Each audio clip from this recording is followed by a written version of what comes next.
ये कहानी है हरियाणा के एक गांव सोनीपत में, जहां अंकित सिंह और उसका परिवार रहा करता था। अंकित के परिवार में उसकी 2 बहनें और उसके माता पिता रहा करते थे। अंकित के पिता एक मजदूर का काम करते थे और बड़ी मेहनत कर अपने परिवार का गुजारा करते थे। अंकित की माँ भी अपने परिवार की सारी जिम्मेदारियां बखूबी निभाती थी।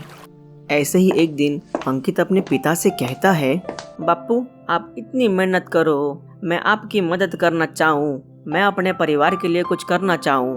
अरे बेटे, थारी बात सुन के मारी छाती गर्व से फूल गई। इतनी कम उम्र में तू परिवार की जिम्मेदारी उठाना चाहे है, लेकिन अभी तू पढ़ाई पे ध्यान दे, घर की जिम्मेदारी मैं संभालू हूँ। ठीक से बापू, जैसा आप चाहो।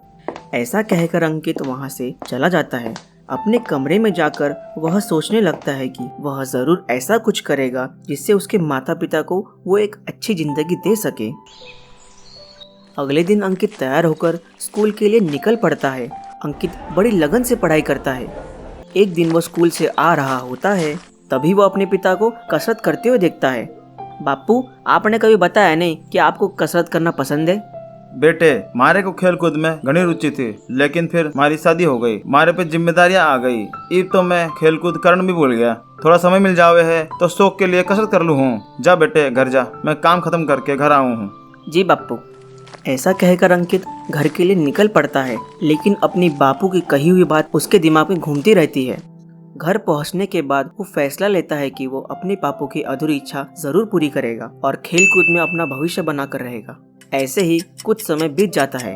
अंकित अपनी स्कूली शिक्षा के साथ साथ कुश्ती करना भी शुरू कर देता है। अंकित अपने खेल कौशल में अच्छे होने की वजह से कई सारे विद्यालयों के स्पर्धा को भी जीतता है। अंकित हमेशा अपने जीत का श्रेय अपने बापू को ही देता है। अपने बेटे को इस तरह सफल होता देख उसके पिताजी उससे कहते हैं, बेटे, तन्ने कभी बताया नहीं कि तन्ने खेल में हमारी तरह इतनी रुचि है। थारे को देखकर मारा तो दिल खुश हो गया। बापू मारे को खेल में रुचि थारे को देखकर आई। मैं खेल में कुछ करना चाहूँ जो आप ना कर पाए, आपके बदले मैं करना चाहूँ। बेटे अंकित, मारे को तो ये पता ही नहीं था कि तू मन ने इतना माने है। हमारी खुशी के लिए तन्ने खिलाड़ी बनने का फैसला कर लिया। हाँ बापू, आपकी खुशी के लिए तो मैं कुछ भी कर सकूँ। ऐसा कहकर अंकित और उसके बापू एक दूसरे को गले लगा लेते हैं। ऐसे ही कुछ साल बीत जाते हैं। अब अंकित अपनी पढ़ाई खत्म कर चुका होता है। वह खेल को पैशन की तरह लेता है, लेकिन कमाई करने के लिए वो एक कंपनी में डिलीवरी बॉय का काम करने लगता है। साथ ही साथ कमाई का जरिया बढ़ाने के लिए वो एक यूट्यूब चैनल भी खोलता है, जिसका नाम वो हरियाणवी खग्गड़ रखता है।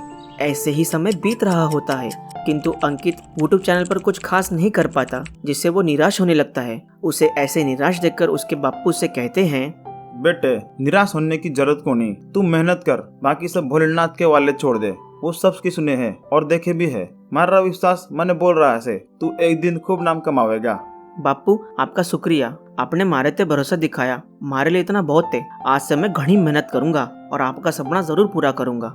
शाबाश बेटे, मारे को तेरे ते यही उम्मीद थी। अपने बापू की बात सुनकर अंकित अपने पिता का पैर छूकर उनका आशीर्वाद लेता है। अंकित भगवान भोलेनाथ पर भरोसा रखकर मेहनत करते जाता है। आगे क्या होता है, क्या अंकित को सफलता मिलती है, हम यह जानेंगे पार्ट 2 अंकित बयानपुरिया सक्सेस में।